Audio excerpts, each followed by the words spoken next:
Park to officially open on September 17, 2018, and watches and warnings for Isaac have ended. Regionally, BVI company implicated in suspicious money transfers after Trump Tower Russia meeting. Internationally, Hurricane Florence could kill a lot of people, officials say. And in sports, St. Kitts and Nevis Patriots book spot in CPL semi-finals. We'll have the details to these and other stories after this message.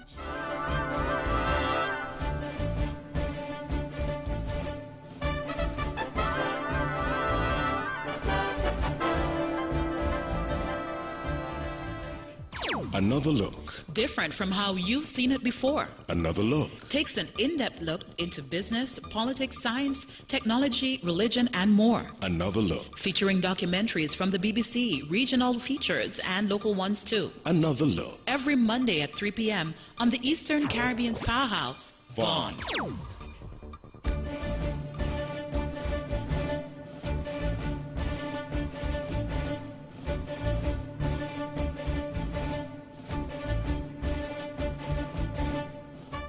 Welcome back, and now the national news in detail. Residents are being encouraged to submit pictures of any of the 5 national heroes of St. Kitts and Nevis. The submissions will be used for exhibition purposes at the Welcome Center at the National Heroes Park. The park is expected to be open on Monday, 17th September, in observance of National Heroes Day, which will be celebrated on Sunday, 16th September, during a ceremony at 8 a.m. Permanent Secretary in the Office of the Prime Minister, Mr. Osbert de Sousa, is overseeing the construction and development of the park. If you have any photos of any one of our national heroes that you think is worth exhibiting at the National Heroes Park, then we invite you to make contact with me. I will come, of course, with the experts, and we look at them. We will not take them from you. What we will do is we'll take photos of them and have these photos developed, so you will not lose your photos. The construction and development of the park commenced in 2016. The center will feature profiles, pictures, and information on the late Right Excellency Sir Robert L. Bratcher, Sir C.A. Paul Southwell, Sir Joseph N. France, and Sir Simeon Daniel, as well as Dr. the Right Excellent and Right Honorable Sir Kennedy A. Simmons, the only living national hero. Lifelike statues of the foremost nation builders will also be unveiled at the park during a ceremony. All tropical storm watches and warnings for Isaac have ended, but heavy rain threat remains. At 5 o'clock this afternoon, the center of Tropical Storm Isaac was located at 14.9 degrees north, 63.2 degrees west, or about 220 miles south-southeast of St. Croix in the U.S. Virgin Islands. Maximum sustained winds are at 40 miles per hour, present movement west at 16 miles per hour. The decision to join the Nagoya Protocol on Access to Benefit Sharing ABS will enable St. Kitts and Nevis to benefit from the value of genetic resources. So says United Nations Assistant Secretary General and Executive Secretary of the UN Convention on Biological Diversity, Dr. Christiana Pasca Palmer. Dr. Palmer congratulated the government for joining the Nagoya Protocol and joining with other Caribbean countries that have embraced this concept. In a congratulatory letter, Dr. Palmer expressed thanks and appreciation to St. Kitts and Nevis for its continued cooperation and support for the work of the Convention on Biological Diversity and its Nagoya Protocol. She said the implementation of the protocol will enhance social, cultural, and economic benefits to local communities and human well-being. St. Kitts and Nevis joins Antigua and Barbuda as the second OECS member to become party of the protocol.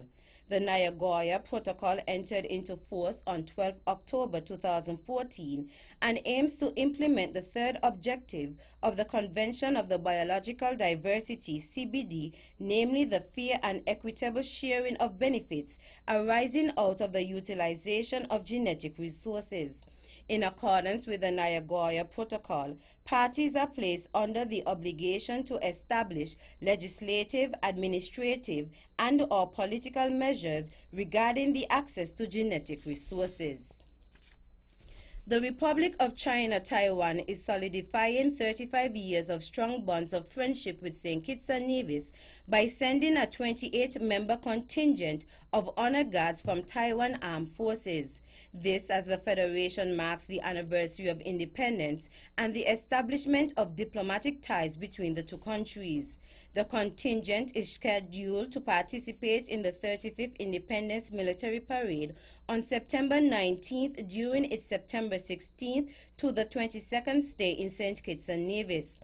Moreover, the Ministry of Foreign Affairs in St. Kitts and Nevis and the Embassy of the Republic of China in St. Kitts are planning to take the contingent from Taiwan to Nevis on September 20th. The honor guard in the Republic of China is provided for by members from the 3 service branches of the Republic of China Armed Forces, including the ROC Army, ROC Navy, and the ROC Air Force. St. Kitts and Nevis gained independence on September 19, 1983, and established diplomatic relations with the Republic of China, Taiwan in 1983, making them mutually the oldest diplomatic allies. Work on the Nevis Island Administration's NIA water taxi pier project at Owali Bay was temporarily postponed. This was done to allow the contractor to secure the equipment as Tropical Storm Isaac passed. Deputy Premier of Nevis, the Honorable Alexis Jeffers, said work is expected to continue apace shortly. Minister Jeffers expressed satisfaction with the EC $6 million project so far and what has been accomplished over the past few weeks. So far, 200 feet of 300 feet pier has been constructed. An additional 100 feet and a T will be added when work resumes and the pier will be connected to the shore. The minister explained that the NIA decided to construct a 300 feet pier to adequately meet the long-term demands for the growing boating industry at Owali. He said the new pier would raise the standard and ensure safety and convenience for visitors and locals. The EC $6 million project is financed by the Sugar Industry Diversification Fund, SIDF. The minister said so far US $3.8 million has been used to purchase the property and US $402,000 for construction of 200 feet of the pier. An additional US $6,035 will be used for the construction of the rest of the pier. Nevis's Premier and Minister of Finance, the Honorable Mark Brantley, has provided information regarding fiscal data on tax revenue here on Nevis. In giving the update, he provided the statistics about the increases in tax income. We're seeing a 5.55% increase in tax revenue over the period last year to this year, the same period up to July 2017 and now July 2018. We've collected $60.9 million this year as opposed to $57.7 last year. Social services levy, which is always a good indicator of your employment situation, that has moved from 5.8 million last year at the same time to 6.4 million this year. Only people who work in pay social services levy. So if that number is trending upwards, it means that your employment numbers are trending upwards. And that is suggesting a 10.34% increase in social services levy collection. Additionally, he spoke about property tax revenue and value-added tax VAT revenue. Property tax has increased by some 20.83%, from 2.4 million last year to 2.9 million this year in the same period of time. And that has everything to do with the amnesty and our recent drive to increase the tax roll. We've seen a slight increase, 6.8% in VAT collections, from $20.6 million to $22 million. The Honorable Mark Brantley. Finally, concerns have been expressed over the treatment of Rastafarians on the island. Here is Let's Talk heavyweight panelist Conrad Naya-Liburd. We have a problem here, Weber, because we feel like the government does not recognize Rastafari as a religion, and therefore we've been deprived of fundamental human rights. I mean, some may speak of constitutional rights, but I speak less of that, because I think the right to practice your religion is a human right, just like the right to life. And I feel like the government here on Ireland has not give us that right to practice our religion in a wholesome way, which we should be doing as human beings. He made the comments after commending the Nevis Island Administration government on its decision to invite two world-renowned reggae bands, Third World and Steel Pulse, to perform at the 35th Independence Concert slated for Sunday 16 September at 9 p.m. Mr. Liebert, who was very passionate about this issue, addressed the seemingly partisan nature of the government of St. Kitts and Nevis towards religious practices of Rastafarians. I feel like in this modern day and age, to have intolerance as it relates to any religion, it's a problem. The Rastafarians occupied almost 15% of this population, and I don't know if it's a process of ethnic cleansing they're on about. But as the show come to our shows, and we are here to be educated and to be made conscious by these groups of Rastafarians from Jamaica and England, the question is, what about us here? How come you seems to be giving such credence to these individuals who are Rastas, but the Rastas here has been deprived from practicing their religion? I think somebody's making joke with us, and I think we're taking this thing absolutely serious. It's not a good stain for the island, but it looks like we would have to be fighting for this, fighting for our right to practice our religion, which is a human right. Heavyweight panelist Conrad Nair Liebert. That's our national news segment. You can visit our website at www.vonradio.com, or you can check us out on our social media page on Facebook at Von Radio and our Von Radio YouTube channel. News from across the region is next.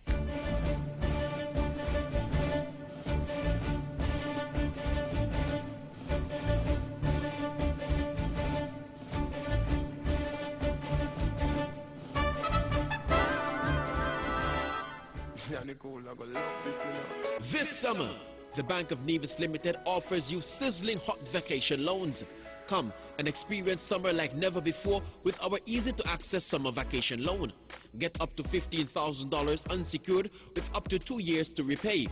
Take a trip, experience the world, or participate in our very own Culturama. Enjoying your vacation has never been easier with a relaxing vacation loan from the Bank of Nevis Limited. My bank, your bank, our bank. The Bank of Nevis Limited, improving the quality of life. Like us on Facebook.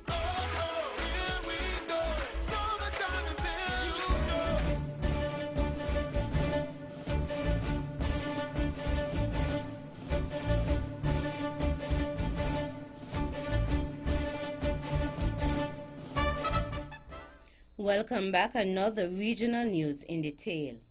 Secret documents obtained by BuzzFeed News reveal an undisclosed web of financial transactions among planners and participants in the famous June 2016 meeting at Trump Tower.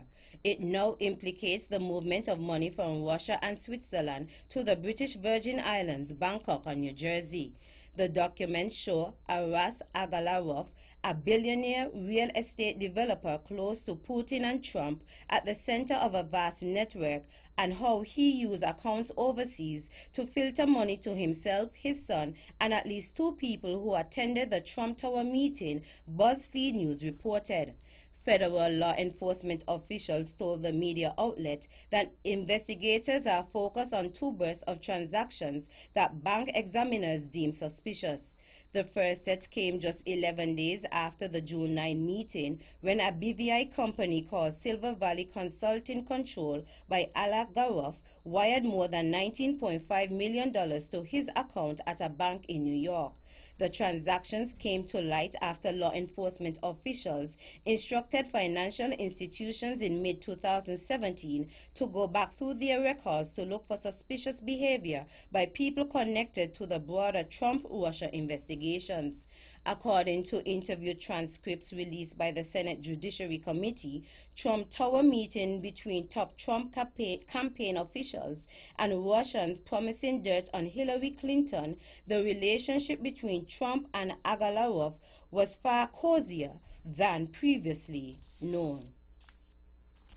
In Barbados, lawmakers on Tuesday came as close as they have ever done to striking down a key provision of capital punishment, the abolition of the automatic death sentence, before putting a pause on the measure. The lower house withdrew the proposed amendment to the Offences Against the Person Act for further consideration by government. The amendment was to bring the law in line with the Caribbean Court of Justice (CCJ) ruling that struck down the mandatory death sentence in the appeal cases of Barbadian murder convicts Jabari Sensamania Nervas and Dwayne Omar Severin.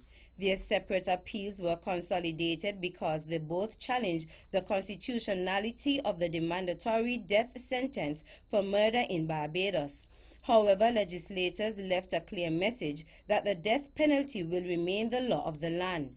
In his speech, Minister in the Ministry of Housing, Lands and Rural Development, Charles Griffith, told the chamber that he was only supporting the bill because the mitigating provisions which justify the abolition of the mandatory death sentence.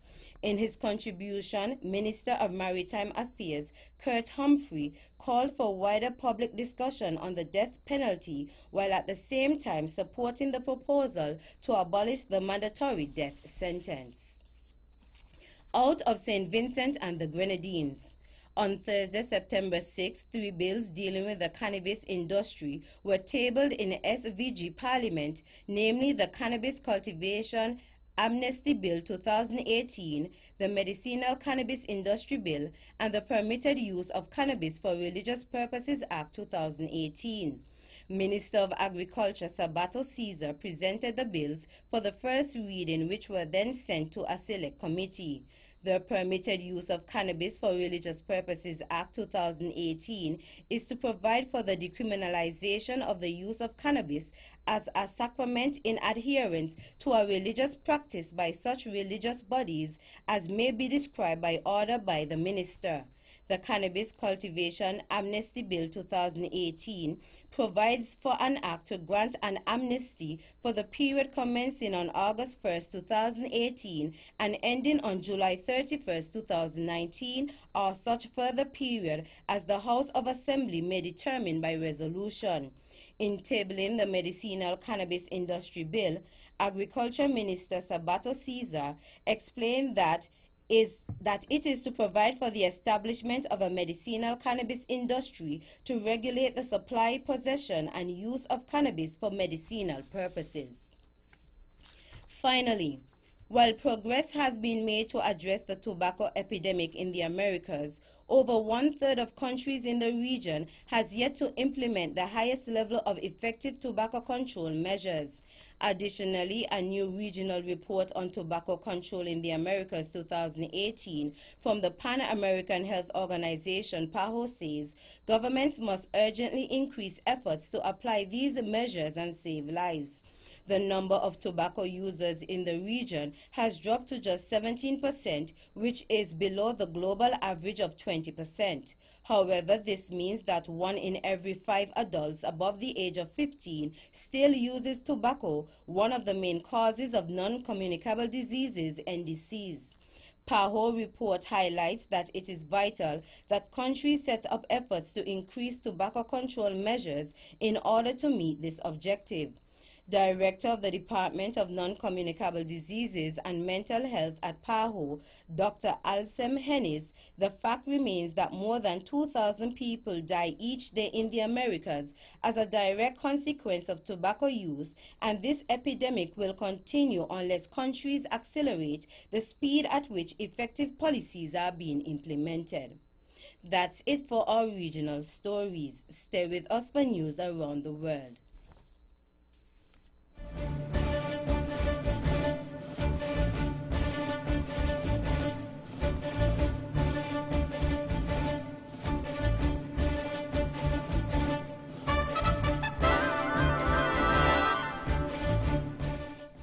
Welcome back, and now the international news in detail.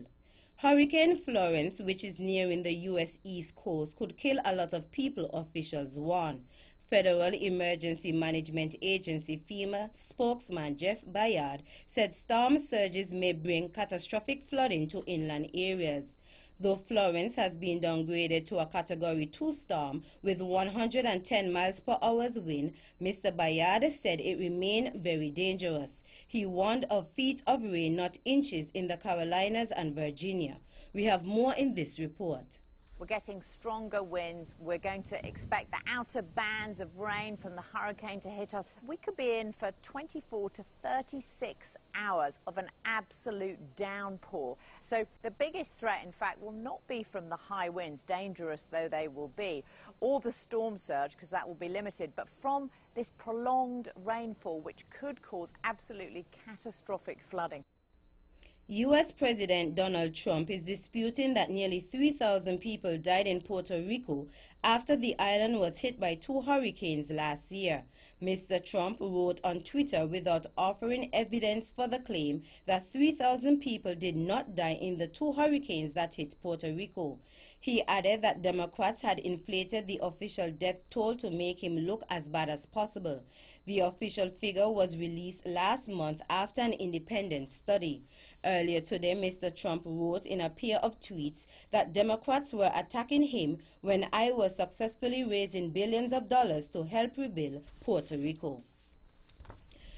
2 men named as suspects in the poisoning of a Russian ex-spy in the UK have said that they were merely tourists. The men, named as Alexander Petrov and Ruslan Boncherov, told the RT channel they traveled to Salisbury on 2 consecutive days because bad weather cut short their visit on the first day. They are accused by the UK of trying to kill Russian ex-spy Sergei Skripal and his daughter Yulia in March. Here is more in this report. The 2 men who've now appeared certainly look like the key suspects in the Salisbury poisoning, and they give their names as Ruslan Boncherov and Alexander Petrov. But the men's explanation for their trip last March is extraordinary. They say they travelled from Moscow to Salisbury as tourists, claiming that friends had long suggested they visit the wonderful town, as Mr. Petrov put it. His colleague explains that they wanted to see the world-famous cathedral with its 123-metre spire and its ancient clock. This bizarre and carefully choreographed appearance comes just a day after President Putin himself announced that the Salisbury suspects had been found and declared there was nothing special, nothing criminal about them.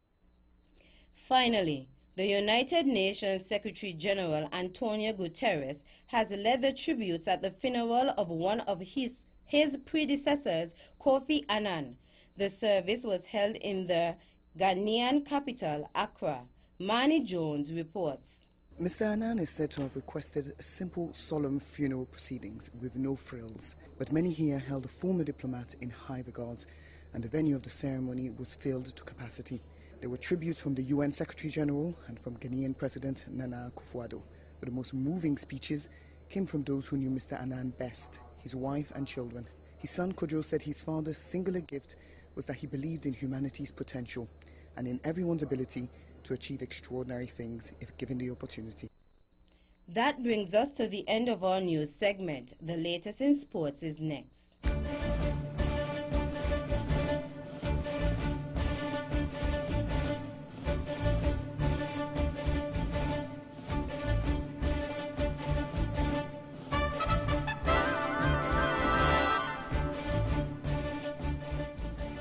I hear 30. Can I get 35? 35 going once, 35 going twice. Sold at 35. Man, independence feels great with TDC.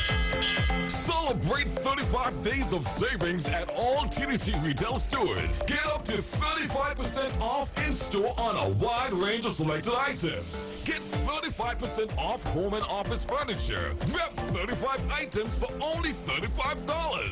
It's TDC 35 days of savings. Up to 35% off selected items plus $35 specials. Celebrating 35 years of independence across all TDC retail stores. Independence just feels so great at TDC. Terms and conditions apply.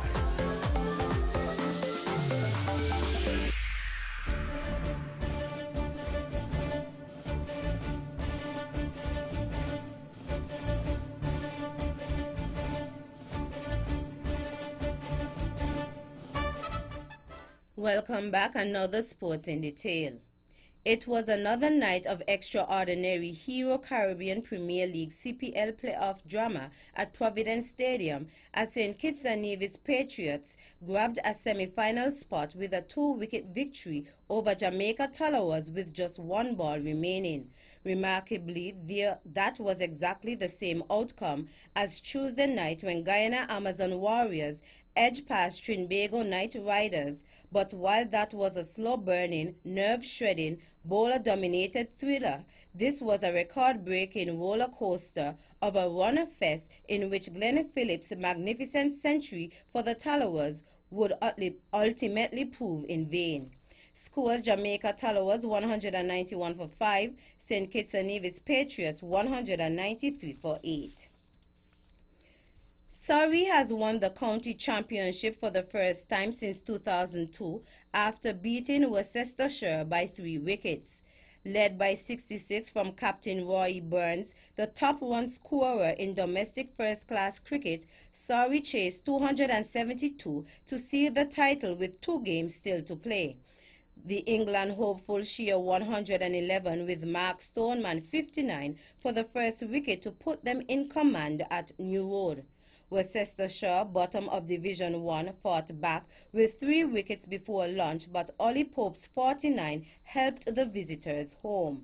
Scores: Worcestershire 336 and 203, Surrey 268 and 274 for 7. Surrey 21 points beat Worcestershire 6 points by 3 wickets. In tennis, Dan Evans will play for Great Britain for the first time in over a year in Friday's Davis Cup playoff against Uzbekistan. The 28-year-old will face world number 60 Denis Istomin in Glasgow. Evans made his comeback from a 12-month drug ban in April and has mainly played on the second-tier Challenger Tour this season. He failed a drug test after remnants of cocaine contaminated legal medication in his wash bag. Evans' last appearance in the Davis Cup was April 2017's quarter-final defeat by France. Evans has reached a career-high world ranking of 41 just a month before he failed the drug test. Finally, in boxing, Conor McGregor is being sued by UFC fighter Michael Chiesa, who claims he suffered physical, emotional, and financial damage following the Irishman's attack on a bus in April. McGregor threw a metal dolly into the window of a bus carrying fighters at a UFC media day at Brooklyn's Barclays Center on 5th April. Chiesa was injured and withdrew from his fight at UFC 223 2 days later. McGregor avoided jail after pleading guilty to disorderly conduct in July. The claims leveled against McGregor and his entourage are negligence, infliction of emotional distress, assault, and battery. That's it for the sports segment. The general weather forecast is next.